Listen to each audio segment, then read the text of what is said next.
देख रहे हैं फोकस हिंदुस्तान। बुलबुलाए हिंद लता मंगेशकर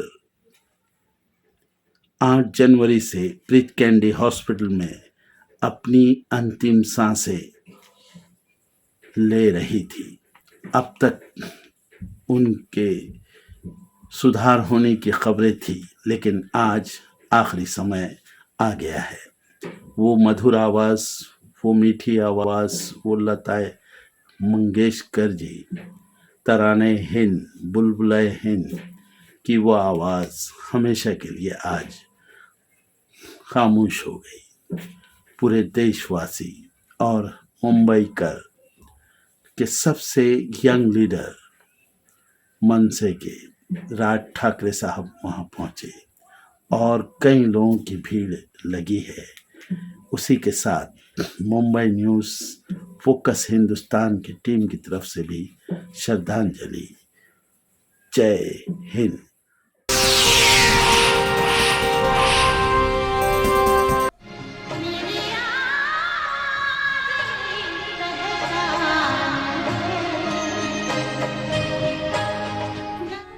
स्वर कोकिला, भारत रत्न लता मंगेशकर भारत की सबसे लोकप्रिय और आदरणीय गायिका। गायकी में दशकों का उनका सफल उपलब्धियों के उस मुकाम तक पहुंचा जहां पहुंच पाना साधारण नहीं है। जिनकी आवाज ने दशकों तक भारतीय संगीत की दुनिया को सुरों से नवाजा है। भारत की स्वर कोकिला लता मंगेशकर ने 20 भाषाओं में 30,000 गाने गाए हैं। उनकी आवाज सुनकर कभी किसी की आंखों में आंसू आए तो कभी सीमा पर खड़े जवानों को सहारा मिला। मेरे वतन के लोगों, जरा आँख में भर लो पानी, जो शहीद हुए हैं उनकी जरा याद करो कुर्बानी।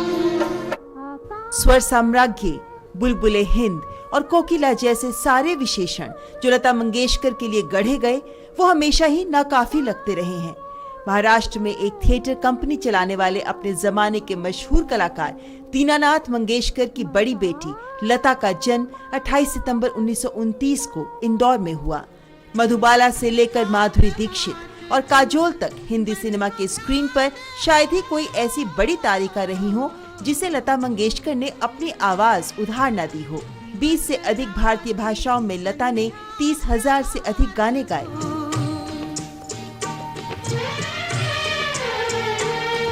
1991 में ही Guinness Book of World Records ने माना था कि वो दुनिया भर में सबसे अधिक रिकॉर्ड की गई गायिका हैं।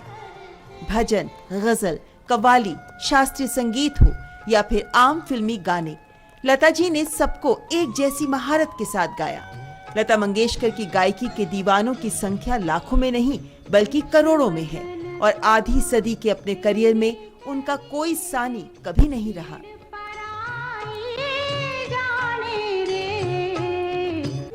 जब भारत छोड़ो आंदोलन अपने शीर्ष पर था तब 1942 में सिर्फ 13 वर्ष की लता को छोड़कर उनके पिता दुनिया से विदा हो गए।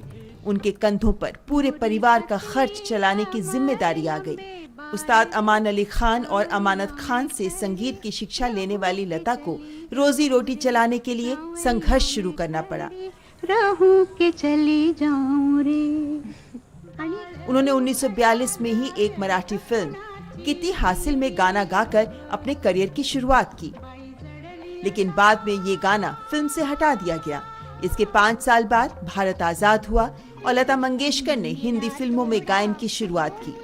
आपकी सेवा में पहली फिल्म थी जिसे उन्होंने अपने गायन से सजाया, लेकिन उनके गाने की कोई खास चर्चा नहीं हुई। लता का सितारा पहली बार 1949 में चमका और ऐसा चमका कि उसकी कोई मिसाल ही नहीं मिलती। इसी वर्ष 4 फिल्में रिलीज हुई, बरसात, दुलारी, महल और अंदाज। महल में उनका गाया गाना आएगा आने वाला आएगा के फौरन बाद हिंदी फिल्म इंडस्ट्री ने मान लिया कि ये नई आवाज बहुत दूर तक जाएगी। आएगा, आएगा, आएगा, आएगा आने वाला आएगा।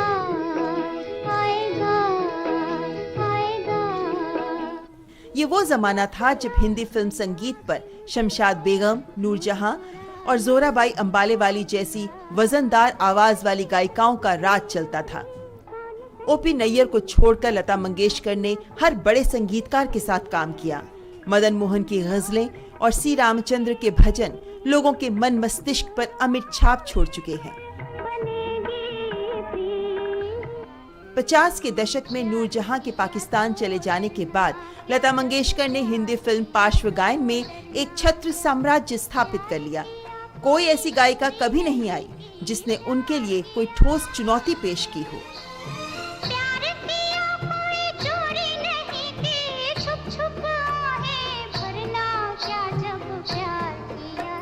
बेमिसाल और सर्वदा शीर्ष पर रहने के बावजूद लता दीदी ने बेहतरीन गायन के लिए रियाज के नियम का हमेशा पालन किया।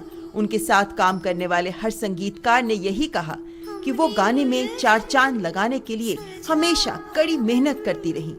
लता जी को सबसे बड़ा अवार्ड तो यही मिला कि अपने करोड़ों प्रशंसकों के बीच उनका दर्जा एक पूजनीय हस्ती का है। तुम्हें हमका हो संभाले, तुम्हें हमरे रखवाले, तुम्हारे बिन हमरा कौन नहीं। लता जी को अपने सिने करियर में मान सम्मान बहुत मिले हैं। वो फिल्म इंडस्ट्री की पहली महिला हैं जिन्हें भारत रत्न और दादा साहेब फाल्के पुरस्कार प्राप्त हुआ।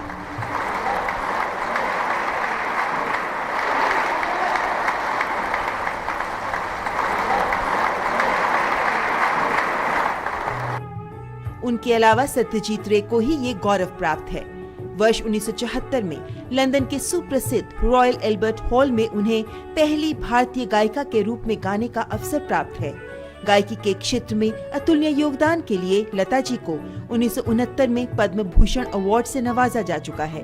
1990 में उन्हें भारतीय फिल्मी दुनिया का सर्वोच्च सम्मान दादा साहेब फाल्के अवार्ड से नवाजा गया और 1999 में पद्म विभूषण और 2001 में भारत रत्न से सम्मानित किया जा चुका है। दशकों से सुबह शाम दिन रात देशवासियों के कानों में मिश्री सी मिठास घोलती आई है लता जी की आवाज। उत्सव समारोहों में गूंजते रहे उनके नगमे, सिर चढ़कर बोलता रहा उनकी आवाज का जादू, दिल को छूती है उनकी कोयल सी बोली। दिल हूँ करे घबराए, घन धम धम करे डर जाए, एक बूंद कभी पानी की मोरी अखियों से बरसाए।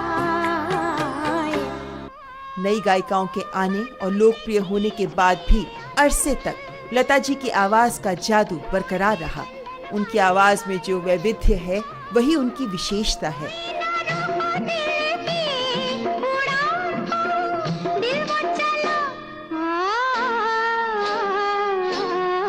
एक प्रेमिका का दर्द, मनुहार, शोखी को वो बखूबी अपनी पुरअसर आवाज के जरिए उभार सकती हैं।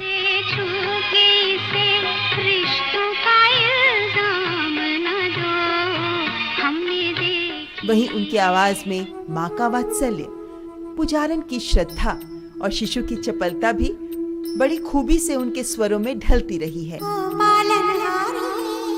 निर्गुण न्यारे, तुम्हारे बिन हमरा कौन नहीं। चलते चलते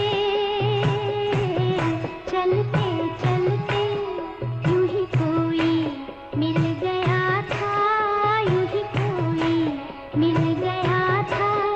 सरे राह चलते चलते, सरे राह चलते चलते। लता जी की पॉपुलैरिटी के पीछे उनकी लगन, परिश्रम और तपस्या के साथ साथ उनका भारत के प्रति गहरा प्रेम और भारत कल्याण की भावना भी है। एक समय था जब हर फिल्मकार लता मंगेशकर का गाना अपनी फिल्म में चाहता था और हर अदाकारा चाहती थी कि लता जी उनकी आवाज बने। Bureau report.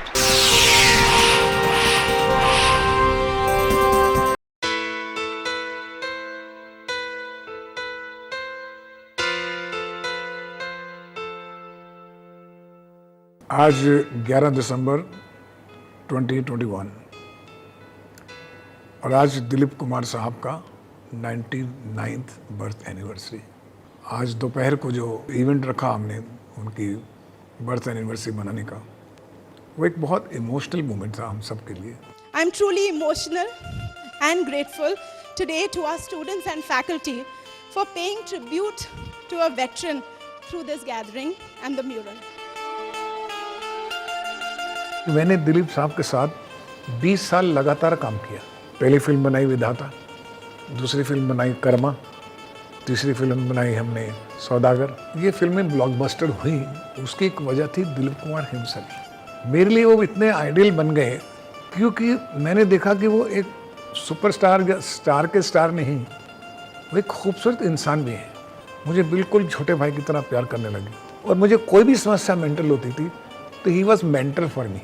जब मैं मिला तो उन्होंने 40 साल का कैरियर वो गुजार चुके थे और मैंने उनकी जो क्वालिटी देखी वो थी कि डिग्निटी, स्क्रिप्ट में डिग्निटी, सीन्स में डिग्निटी, एक्टिंग में डिग्निटी, बिहेवियर में डिग्निटी, रिलेशनशिप में डिग्निटी।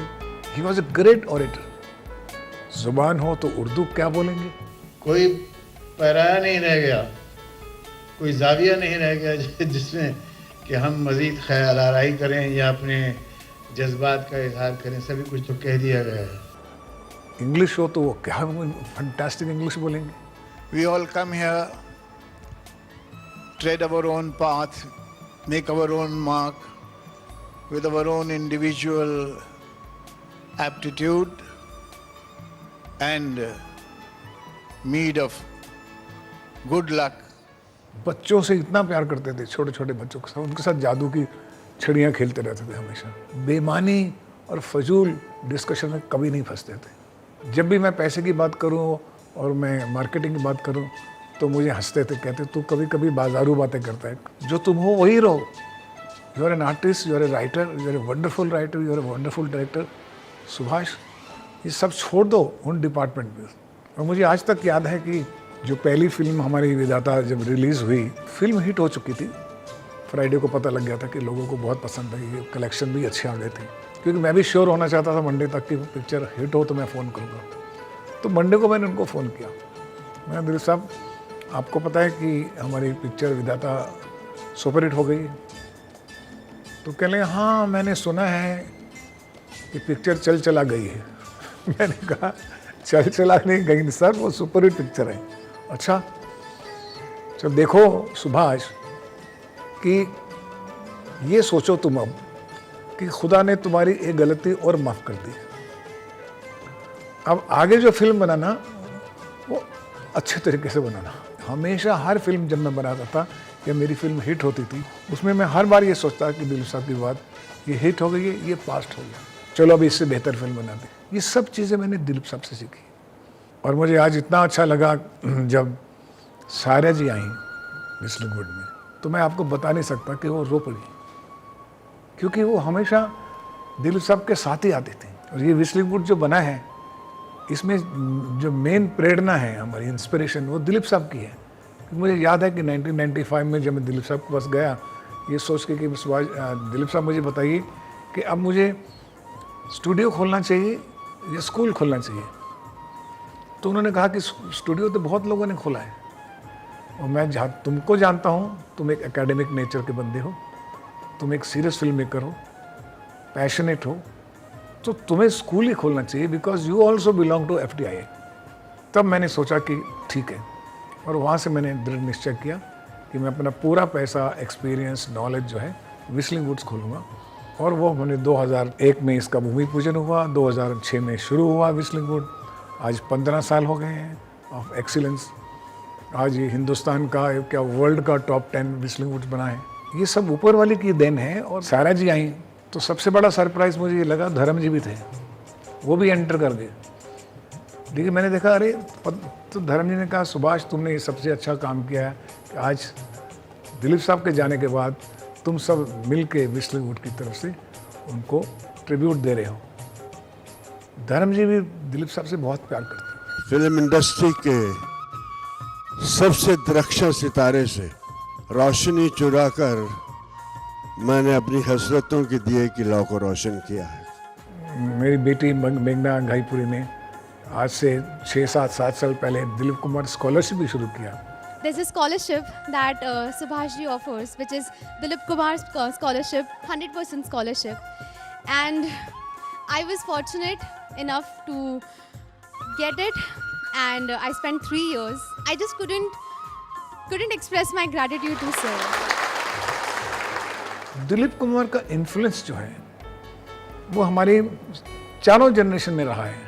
हमारे जितने भी सुपरस्टार्स बने हैं, मैं जानता हूँ, चाहे वो राजेंद्र कुमार जी थे या राजेश खन्ना थे या शाहरुख थे, कि दिलीप साहब का साया और अक्स उन एक्टर्स में नजर आएगा आपको। He was the first superstar जो इंस्टिंक्टिव एक्टिंग करते थे, जिन्होंने कभी ट्रेनिंग नहीं ली थी। आज भी आप उनका पुराना सीन देखिए तो ऐसा लगता है कि आज के दिन में जो बच्चे एक्टिंग करते हैं, रियल फील करके वो कर रहे हैं।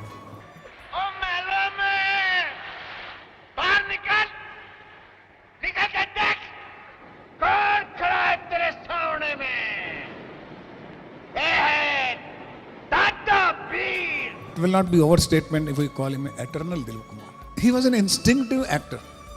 He was not a trained actor. And he became an institution. यहाँ से काम करते थे। और आज के इवेंट में जो सबसे अच्छी बात थी कि सायरा जी ने मुझे मना किया था कि मैं नहीं बोल पाऊंगी, सुभाष जी, मैं बहुत इमोशनल बर्डन में हूँ। लेकिन उन्होंने, जब मैंने उनको माइक दिया तो वो बोले। It's taken a great effort for me to step out of the house today, but I said it is Subhash ji's function and Whistling Woods. I must make the effort. I was just afraid that I would break down and make, a spectacle of myself. But I'm very happy to have been here. वो मेरे लिए अभी भी सदा हैं, मैं उनको देख नहीं सकती। और इतना इमोशनल बोले कि सब लोगों की आंखों में आंसू आ गए। हमने उनका हैंड प्रिंट भी लिया आज। दिलीप साहब की एक बात काम करते हुए मैं आपको बताना चाहता हूँ, जैसे प्रोफेशनल। एक बार हम लोग शूटिंग कर रहे थे और गोवा में, तो दिलीप साहब को गाड़ी लेने गई एयरपोर्ट पे और हमारी गाड़ी पहुंची नहीं। दिलीप साहब का प्लेन ज़रा जल्दी आ गया और वो बाहर आके वो वेट कर रहे थे। I am talking about 90s 80s। Dilip साहब ने देखा कि कोई लेने नहीं आया, तो दिलीप साहब ने टैक्सी बुलाई, अकेले थे और एक उनके साथ उनका लड़का था, वो आए। वो दोनों बैठ के हमारी लोकेशन तक पहुँच गए। ये पूछते पूछते गए शूटिंग कहाँ चल रही है, और मैं वहाँ दूसरी शूटिंग कर रहा था, दूसरा पार्ट कर रहा था। मैं एकदम घबरा गया। मैं बोला दिलीप साहब को कोई लेने नहीं गया, अभी तो पड़ेगी बहुत बुरी तरह से। तो स्टार के साथ में ये सब चीज़ें नहीं होनी चाहिए। लेकिन अब मज़े की बात क्या है कि जब दिलीप साहब आए तो मैं बोला साहब मैं बहुत शर्मिंदा हूँ, हमारा आदमी नहीं पहुँच सका, वहाँ गाड़ी नहीं पहुँच सकी और आप टैक्सी लेकर आए हैं। बोले देखो ये प्रोडक्शन हैज़र्ड होती हैं, तुम अपना काम करो, शॉट लो, बस मुझे बताना कि मैं यहाँ का लड़का दे दो, मैं होटल चला जाऊँगा, तैयार होकर वापस आऊँगा। यानी उनके चेहरे पे एक भी शिकन नहीं थी। He always used to treat that he is also a production part of it. कभी उन्होंने स्टारडम का टेंट्रम हमको दिखाया ही नहीं। इतनी सिंप्लिसिटी थी। काम चोर पे गुस्सा करते, काम नहीं करते हो तो मैं गुस्सा करूँगा। फिर मैंने सभी स्टार्स को, सबको मैंने मैसेज दिया, how would you describe mister Dilip Kumar in one word. किसी ने कहा क्लासिक, किसी ने कहा एटर्नल, किसी ने कहा history, before and after Dilip Kumar.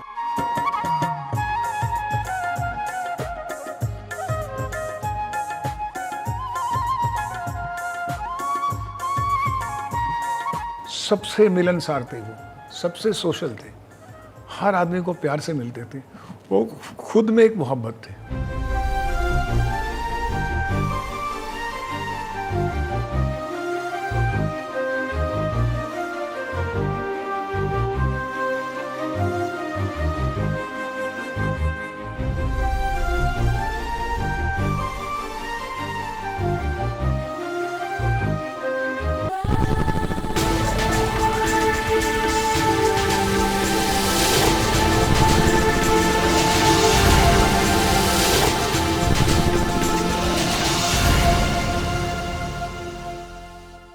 भारतीय अंडर 19 टीम ने अंडर 19 विश्व कप का खिताब अपने नाम कर इतिहास रच दिया है। कल देर रात खेले गए खिताबी मुकाबले में भारत ने इंग्लैंड को रोमांचक मुकाबले में 4 विकेट से हराकर यह खिताब अपने नाम किया।